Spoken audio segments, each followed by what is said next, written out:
What's up, you team of bad savages? My name is Tom, and today I'm gonna react the Black Hawk Down, the Battle of Mogadishu, ladies and gentlemen. It was an epic operation where USA Army were trying to capture a local general or the guy, basically an enemy like leader, something like that, as far as I'm concerned, and like it turned out to be very messy, very messy. So let's dive in first of all. Second of all, don't forget to like, subscribe, click the bell for notifications. Let's go. This is Romeo 64 to all elements. Irene, Irene, Irene.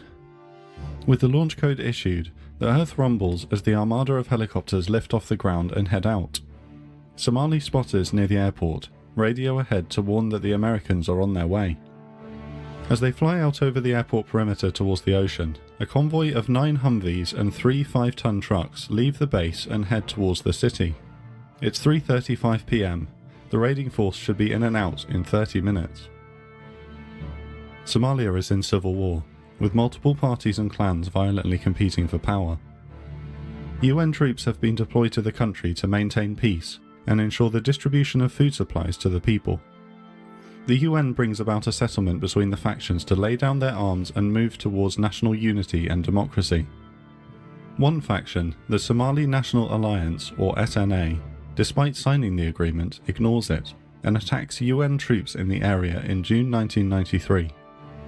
The US deploys Task Force Ranger to Mogadishu Airport, a special forces group made up of Rangers, SEALs, the 160th Special Operations Aviation Regiment, and a company from the 1st Special Forces Operational Detachment Delta.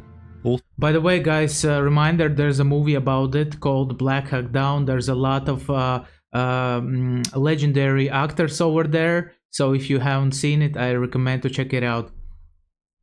Also known as Delta Force. Task Force Ranger, or TFR, are here to find and kill or capture the leader of the SNA, General Mohammed Farah Aidid. The SNA is predominantly made up of Aidid's own clan, a form of family tribal structure, the Harbour Gadir, and it is hoped that toppling Aidid will halt the violence. Task Force Ranger launches raids into Mogadishu to capture Aidid, but have so far been unsuccessful. In July 1993, American Cobra attack helicopters launch rockets and cannon fire into a building they believe to be hosting a meeting between Aidid and his war council. Aidid isn't present, and an American war correspondent reports that the meeting was actually between Somali elders discussing routes to peace. With 200... I'm sorry, guys, I forgot why this guy was like, why did they want to take him out? Like, I understand that he's like a leader of the enemy, but what they were doing wrong that USA didn't like it? Maybe you know, guys, just leave it in comment section, please. Casualties inside the building. The SNA seized the opportunity to promote anti-American sentiment and propaganda in the city. Fury at the Americans' presence builds in Mogadishu, and 4 Western journalists covering the story are killed by an angry mob. On the 3rd of October 1993, Task Force Ranger receives a tip-off of the location of an SNA meeting in the city, with Aidid's foreign minister Omar Salad El-Mim and his top political advisor Mohammed Hassan Awali in attendance. With just 2 hours' notice, TFR prepares and launches a raid to snatch them both, hoping this will bring them closer to Aidid himself. The plan... Listen, this is a big-ass city, guys, man. This is such a large city, man. I just, like, there's a big population over there, so the mission is even tougher than I thought. The plan is for AH-6 Little Birds to land the Delta Force teams on the street outside the target building containing El-Mim and Awali, and they will storm the building. Meanwhile, 4 Ranger Chalks, squads of 15 men, will fast rope down from hovering Blackhawks to each corner of the block surrounding the target building and establish a perimeter. Once the prisoners are secured, the Humvee and truck convoy led by Lieutenant Colonel Danny McKnight will roll in front of the target building, load the entire raiding force and prisoners on board, and exfil back to base before Aidid's militia can mobilise against them. All the while, the Blackhawks and Little Birds will circle around to provide air cover. A command and control Blackhawk directs the forces, and a combat search and rescue helicopter is ready to react to any problems should they arise. For more substantial problems, the 10th Mountain Division are on standby as a quick reaction force at their base in the west of the city. The peacekeeping UN Pakistani and Malaysian troops and armour are not on standby, but occupy the new port area of the city in the south. The whole plan should take 30 minutes to complete. With an EP-3 Orion... No man, never think that it's gonna be so good, always give more time. and an OH-58 Kiowa circling overhead providing a live video feed to overall Commander General Garrison, the helicopters scream in towards the target building in the area of the Olympic Hotel to begin the assault. Tyres are burning around the city. With US forces jamming radio signals, the tyre burning is a signal to the SNA militia throughout the city that the Americans are coming. AH-6 Little Birds, armed with miniguns and rocket pods, lead the way up Holwardig Road to spot any armed Somalis, and with the coast clear, the MH6s throw up a dust storm as they land with precision in front of the target building. Listen, those little birds are such a lethal weapon. They are very mobile. They have little guns on them, right? Rockets, rounds, man. They just destroying everything. Delta Force operators, nicknamed D-Boys, hop off the benches and move into the target building. The time is 3:42 PM. The 4 Ranger Chalks begin fast roping down from hovering Blackhawks to the street 60 feet below. The Chalks form L-shaped defensive positions on each corner of the block, except for Chalk 4 who have accidentally been dropped a block further away. This is the first time out as the leader of Chalk 4 for Staff Sergeant Matt Eversman, and in his Chalk, the first ever combat mission for 18-year-old Private Todd Blackburn, fresh in from high school and boot camp, but having not yet been to Ranger School. For whatever reason, likely excitement and adrenaline, Blackburn completely misses the rope as he exits the aircraft and falls 60 feet to the ground. Medics run to attend to him. The raid is taking place close to the Bakara market. It already started with the disaster. ID'd controlled area of the city with a high concentration of SNA militia. With the pre-warning that the raid was coming, hundreds of militia are organised, armed and waiting. Fire begins to erupt on the Rangers from all directions. SNA runners move out across the city to mobilise militia further afield, who begin to arm themselves, mount up on trucks, and head in the direction of the helicopters circling above the city. However, as the SNA are only using runners on foot, 30 minutes should be plenty of time for the raiding force to exfil from the area before the city swarms in. Medics stabilise Blackburn, but with the fire raining down on them, a helicopter evacuation is out of the question. They'll have to wait for the convoy. Rocket-propelled grenades, RPGs, are now being fired at the defending Rangers. Man. A crowd of unarmed locals are also forming around the raid site. And also talking about the locals over there in this Mogadishu, they eat this plant. I forgot what is the name of it. If you remember, guys, leave it in comment sections, because this plant is like giving them energy, a lot of energy, and it's like a drug, you know. And a lot of people, there's a certain time of the day when they eat this plant, and unfortunately the Rangers they like went into this operation, right, just after those people ate this plant. And so basically they are even hyped up, you know. So basically a hyped up like local civilian with a weapon who is not very smart is very dangerous. The situation is manageable, but the strength of the resistance is much higher than expected. While the Delta operators move through the target building, the Humvee convoy arrives on the street outside and waits for them to complete their work. Eversman orders 5 men in his Chalk to move Blackburn over to the waiting vehicles. Chalk 2's M60 machine gunner, Sean Nelson, can see a larger crowd numbering in the thousands forming further down the street he's monitoring. He spots an armed group following a man, confidently riding a cow out into the street in front of him, wielding an AK. He opens fire on the man, and the rest of the group scatter. Just at that moment, a Black Hawk sweeps overhead and looses blistering fire on the street below with its minigun. Bro, I just want to add, I hope they didn't kill the cow. The group and the cow don't last long. Ah. Another group of 15 Somalis approach. Some are armed and using the unarmed amongst them as human shields. He first tries to aim just at the militia, but with Nelson and the rest of Chalk 2 taking fire from the group, he weighs the decision and decides he has no choice but to open fire on all of them. The group scatters, leaving armed and unarmed dead. Seeing this, a larger group of militia and unarmed locals charge at Chalk 2. This time, without time to think about it, the Chalk returns fire. At that moment, a little bird marauds down the street above their heads and inflicts a devastating minigun run on the crowd. Let's go. The display of awesome firepower disperses any survivors. All four... Just another question. How did those civilians get the weapons? Where do they get weapons in this country? I mean, like, they just, like, give weapons for free? Because, like, as far as I'm concerned, I might be wrong. This is not the, like, most wealthiest part of the world where people can afford to buy things a lot. So, but I might be wrong, you know, so...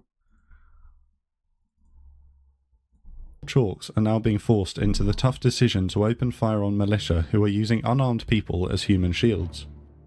From the perspective of the locals who are just arriving at the scene, they see the Americans indiscriminately firing on civilians, and the fury of the citizens grows further. The hornet's nest has been stirred. Lieutenant Colonel McKnight sends 3 Humvees to carry critically injured Blackburn back to base immediately. The journey should only take 5 minutes, but they've driven into the storm. They turn onto National Street to find militia on both sides firing into them, with stray rounds into each other as they drive through. Paulson, manning the 50 caliber machine gun on the lead Humvee, fires right, and Pillar in the second fires left. In the furious torrent of fire, Pillar is killed instantly by a round to the forehead. In that moment, fighting for their lives and with RPGs now flying down the street at them, a call comes over the radio from Sergeant Gallagher, a platoon sergeant with the main force at the target building. "How are you guys doing?" Taking heavy fire, Strucker shouts, "I don't want to talk about it." Unsatisfied, Gallagher calls again. "Have you got any casualties?" "Yeah, 1. Strucker replies, deliberately short. "Who is he and what's his status?" "It's Pillar." "And what's his status?" "He's dead." The busy radio network falls to silence. Bro, but the way that Americans take like help each other, this is like phenomenal. I love it. Because, you know, when your comrade gets hurt, he gets injured or wounded, you know that your guy's gonna back you up. This is the best feeling ever. First, but not the last, TFR trooper has lost his life. Sustaining further injuries, Strucker's Humvees continue to fight their way back to the airport. The Delta boys have apprehended the 2 targets and a further 22 SNA prisoners and are loading them into the trucks. It's now nearly 40 minutes after the first boots landed. The process of clearing the building and processing the prisoners is taking longer than expected. There is also confusion with the Delta team waiting for the comms from the convoy to leave the building, and the convoy waiting for the Delta team to let them know that they've apprehended the prisoners. Every minute the mob grows stronger, but the Rangers and circling helicopters are so far keeping them at bay. Chalk 4 Rangers Galantine and Berenson take non-critical hits, with Galantine losing a finger. Chief Warrant Officers Cliff Elvis Walcott and Donovan Bull Briley, pilots of Super 6-1, continue to manoeuvre their helicopter at low level above the action, their crew chiefs discharging thousands of rounds from their miniguns at the militia below, and 4 Delta snipers picking off the enemy through the open doors. On the first day of the ground war of Desert Storm, Walcott had been one of the pilots to fly special forces deep into Iraq to recon Saddam's forces. He is a legend in the special operations community. During a turn to port, starboard gunner Staff Sergeant Warren spots a militiaman with an RPG below him. "Hey, I've got a guy with an RPG. He's at 5 o'clock, moving to 6 o'clock. Sergeant Randy, the portside gunner, can't spot the man as the helicopter continues the turn. "Is he by a building or something you can describe?" Before Warren can respond, the RPG round flashes skyward, and hits the tail of Super 6-1. The Black Hawk enters an uncontrollable spin. The Rangers of Chalk 2 hear the impact and watch in horror as one of their own helicopters spins erratically around the sky, smoke trailing from its tail. The radio net erupts in panicked calls. "We got a Black Hawk going down. We got a Black Hawk going down." Delta operator Sergeant Smith isn't wearing his seatbelt and desperately holds onto a crew seat, the spin pulling his legs outside the door of the aircraft as it descends. He took an RPG, 6-1 is going down. In the cockpit, Walcott coolly and in a banterous fashion asks his co-pilot, "Hey Bull, you gonna pull the PCLs offline or what?" A procedure to attempt to control the spin. It's no use, and still maintaining his composure, Walcott makes one last radio transmission, 6-1 going down. The Black Hawk clips a roof and plows into the street below, rolling over onto its side in a ball. Listen, I mean, I cannot stop emphasizing on how good is the training of the Rangers and Marines and all the army, like not all, but these kind of units, right? Because you need to keep like calm in these like very stressful situations. And for me, this is like as stressful as it can be, man. Your plane is getting shut down, you're falling, you don't know what's gonna be, then you have to you're like in unknown space also, you know, like far away from your allies, and like you have to, and you don't know you will survive or not. Normal people will go mad straight away, no doubt about that. Those guys, they are so trained that they don't think about it. They just think about what is happening, you know, and how to maximize like efficiency of the situation, you know. Of dust and debris. Both pilots are killed instantly. It is later deemed likely that Walcott deliberately pitched the helicopter's nose down at the last second, ensuring that the pilots absorbed the impact, saving the lives of the crew in the back. The command and control bird above orders all available nearby Rangers to push to the crash site. Chalk 2 is nearest, so 8 of the 15 Rangers in that chalk move out on foot into the city. The convoy is ordered to prepare to move to the crash site immediately. A message is sent to the Quick Reaction Force of the 10th Mountain Division to mobilise for the massive fight that is about to take place.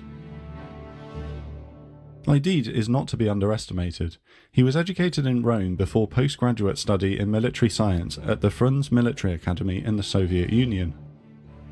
He has carefully studied the Soviet campaign in Afghanistan in the 1980s and found that guerrilla forces were successful in bringing down Soviet attack helicopters with shoulder-launched RPGs.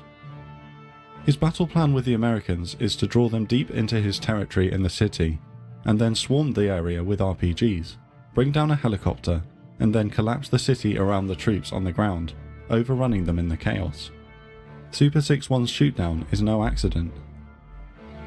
Of the surviving 2 crew and 4 Delta operators, only 2 are not seriously injured. Having just survived a brutal helicopter crash, Sergeants Bush and Smith emerge and defend themselves and the rest of the survivors from the now arriving locals. Littlebird Star 4-1 is the first help to arrive at the crash scene. They land near the alley and are immediately charged at by Somalis. The 2 pilots, Warrant Officers Jones and Meyer, defend themselves from the cockpit with pistol fire. Jones hops out and moves to the wreckage just as Lieutenant D. Tommaso arrives with the 7 other members of Chalk 2 to form a defensive perimeter.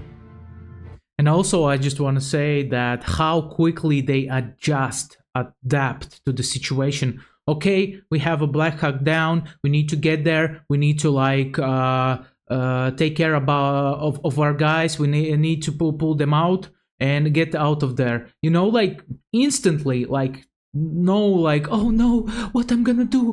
Oh my gosh, Black Hawk is down. We are doomed. You know, like none of this shenanigans. Right, straight away, man. Like goal-oriented thinking with no emotions. Like, let's go, man. I love it. They find that Bush has been killed defending the survivors. They move his body into the Littlebird, and Sergeant Smith also hops on board. Super 6-1 pilots Walcott and Briley are dead, and the rest of the survivors require medical attention before they can be evacuated. Little Bird Star 4-1 lifts off and heads back to base. The Humvee convoy rolls up to Sergeant Eversman's Chalk 4, and under heavy fire they get in. People now line the streets, roofs and windows, firing down into them. They turn right towards the crash site, but, disoriented, the lead Humvee then turns south, now heading away from the crash site. Ranger Commander Captain Steele orders the remaining Chalks and Delta operators to move on foot towards the crash. They encounter heavy resistance. Delta Sergeant Fillmore is killed en route. With one less Black Hawk in the low orbit role covering troops on the ground, the Commander Control Bird radios Chief Warrant Officer Mike Durant in Super 6-4, loitering to the north of the city. Super 6-4, this is Alpha 5-1, come up and join Super 6-2 in his orbit. 6-4 is inbound. Durant heads south towards the city. The Combat Search and Rescue Black Hawk Super 6-8 arrives at the crash site, and the team of Rangers and D-Boys begin to fast rope down to the street below. With men still on the rope, the helicopter is hit by an RPG. In a display of superb airmanship, pilots Dan Galotta and Herb Rodriguez hold the helicopter steady while the men complete their fast rope. They ascend from the area and successfully manage to put their stricken aircraft down at the friendly Newport area in the south. Under heavy fire, the CSAR team moves the two remaining wounded crew chiefs to a nearby shelter. They then move to strengthen the perimeter set up by Chalk 2 at the intersection just west of the crash. The convoy is lost. Under heavy fire, they can't afford to slow down, but it's taking time to relay directions to the crash site from the aircraft above McKnight. Man, I just can't stop thinking how wild is this operation, how wild is this overall situation, man. Because imagine like you're far away from home, surrounded by enemies, like locals who all of them have weapons. It's the same if Russia would attack America, but like Americans now in Africa, you know? Like and they just want to kill you, and you need to survive. Man, this is so mad. If I wouldn't have any proofs of that this happened, I would think that this is a fantasy world, literally fantasy. That this is a movie. The locals are now building makeshift roadblocks throughout the area, using tables, chairs, and general debris. Fearing bombs planted inside the roadblocks, the Humvees can't simply drive through them. They make several wrong turns and loop around the area of the target building. 10 minutes after Walcott's Super 6-1 went down, Durant's Super 6-4 is on station over the rooftops, providing minigun fire support for the Humvees below. At 4:40 PM, Durant's Black Hawk takes an RPG hit to the tail section. Oh no. He pulls the aircraft out of the orbit and points southwest towards the airport. It's leaking oil, but the controls are still responding, and he believes they can make it back.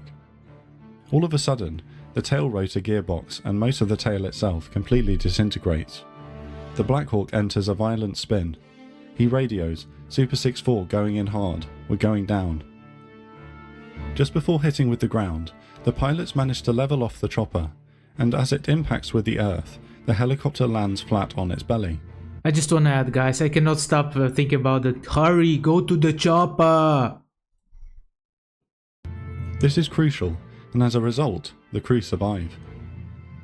Black Hawk Super 6-2 circles the crash site and immediately spots a mob of people moving towards it from all directions. They can see the convoy still driving around lost in the city. To the west, Struker's 3 Humvees that had earlier evacuated Private Blackburn back to the airport have now rearmed, and with a volunteer force of cooks, clerks, and injured rangers, are attempting to fight their way back into the city, but are pinned down. Delta snipers Sergeants Randy Shugart and Gary Gordon, on board Super 6-2, can see for themselves that Super 6-4 will shortly be overrun, and that both convoys are nowhere near.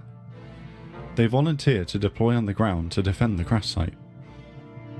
At first, Harrell and Matthews in the Command and Control Bird reject the request, but after discussion they agree that they have no choice, and if anyone can hold off the mob, Delta Force operators, the elite of the US military, might be the only chance to save the crew of Super 6-4.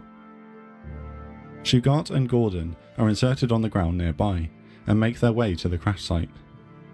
they find that all 4 crewmen have survived the crash. The Delta operators carefully move Durant to a tree next to a shack on the right. Man, that was so lucky that all 4 of them like survived the crash. What was the chance of it? I mean, man, those guys were born with what, silver spoon, or what's the saying? You know, like when you're born lucky. Side of the downed helicopter. His back and leg are broken. They hand him his MP5K submachine gun before moving to the other side of the Black Hawk to face the incoming mob. To his left is an alleyway. Durant covers their backs by firing on any Somali that emerges. Super 6-2, the helicopter that had dropped Shugart and Gordon on the second crash site, is now circling overhead, opening fire on the armed crowd bearing down on the crash site. The RPG fire up at them is intense, and nearby helicopters warn Super 6-2 of how close the explosions are getting. With snipers on nearby Little Birds also firing down on the crowd, the mob is being kept at bay. But it doesn't last. On the ground, Durant hears Gary Gordon cry out in pain from the other side of the helicopter. After a few seconds, Shugart brings Gordon's weapon to Durant, loaded and ready to fire. Above them, Super 6-2's pilot Mike Gaffina sees Gordon has been killed and radios a desperate plea. This is Super... Literally, every civilian in the city, when they hear Americans are coming, they're like, okay, man, today I'm gonna get out my AK-47 and gonna put it to action. This is what happened for sure. Like, I mean, like look at, like in the movie, you can see every civilian has a machine gun or like a gun, you know. And over here, the same stuff, you know, man. Where do they get those guns from? 6-2. Ground element crash site number 2 has no security right now. They have 1 guy on the ground. Are there any nearby ground forces moving to crash site 2 at this time? Negative, not at this time.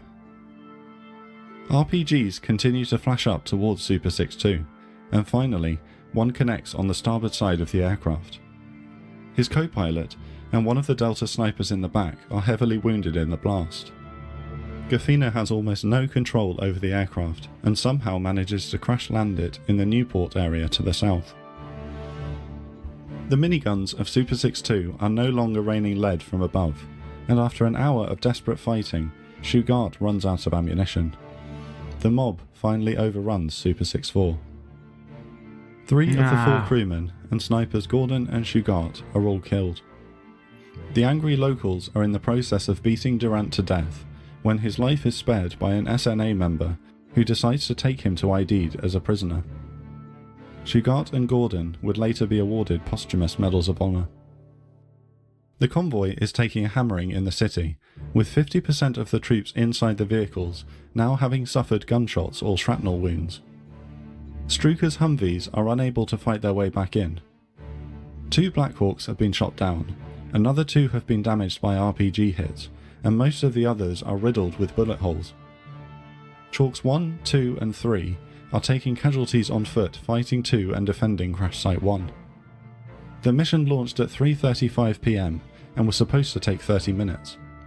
The fight will continue throughout the night, and the troops on the ground are running out of water and ammunition and didn't bring night vision equipment. The situation is bleak. But the 10th Mountain Division is mobilizing.